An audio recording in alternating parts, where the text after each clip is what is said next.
현장에서 자주 발생하는 문제 중 하나는 가계약금만 먼저 받고 며칠 뒤 본계약을 체결한 경우 계약일을 언제로 써야 하느냐입니다. 특히 실거래 신고나 광고 삭제 시점과 관련된 행정처분 문제로 이어질 수 있어 중개사와 의뢰인 모두 주의가 필요합니다. 예를 들어 A중개사는 8월 1일 매수인의 요청으로 계약서를 쓰지 않고 가계약금만 받은 상황이었습니다.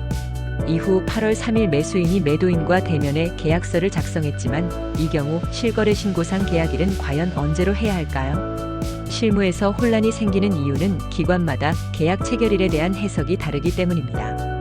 한국부동산원은 가계약금 수수일인 8월 1일을 계약일로 보고 광고 삭제 기준일도 그날로 판단합니다. 이 경우 3일에 계약서를 썼다 해도 광고를 늦게 내린 것으로 간주돼 과태료 위험이 생깁니다. 반면 국토부 지침은 계약금 지급과 함께 주요 조건에 합의했다면 그날을 계약일로 본다고 밝히고 있습니다. 따라서 계약금 일부만 입금된 8월 1일을 계약 체결일로 간주해 신고하지 않으면 거짓 신고로 처리돼 거래금액의 2% 과태료가 부과될 수도 있습니다. 이처럼 가계약금 입금일과 계약서 작성일이 다르면 실거래 신고, 광고 삭제, 등기 등 여러 과정에서 문제가 생깁니다. 이를 막기 위해선 몇 가지 실무 수칙을 기억해야 합니다. 첫째, 가능하면 계약서는 당일 작성이 원칙입니다. 계약서 작성일과 파일 생성일이 다르면 전산 메타 정보로 확인되기 때문에 최초 작성일이 정확히 남습니다. 둘째, 계약서 특약란에 가계약금 수령일과 본계약일이 다른 이유를 기재해야 합니다. 예를 들어 세입자 입주 일정 확인 후 대면 계약 희망으로 본계약일 지정 등입니다.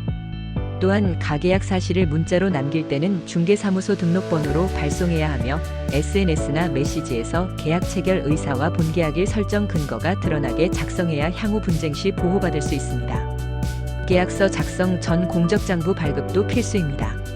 정부24에 로그인해 발급받으면 발급 기록이 3년간 남아 거래 당사자가 문제 제기를 해도 중개인의 책임 회피나 행정처분 대응에 활용할 수 있습니다. 결론적으로 계약일은 실거래 신고, 광고 삭제, 등기, 행정지도 등 모든 절차의 기준이 되는 중요한 정보입니다. 가계약을 먼저 한 경우에도 반드시 법적 기준과 실무 흐름을 이해해 정확히 처리하는 것이 중개사의 보호와 의뢰인 신뢰 모두를 지키는 방법입니다. 지금까지 하우스존 부동산 신문이었습니다.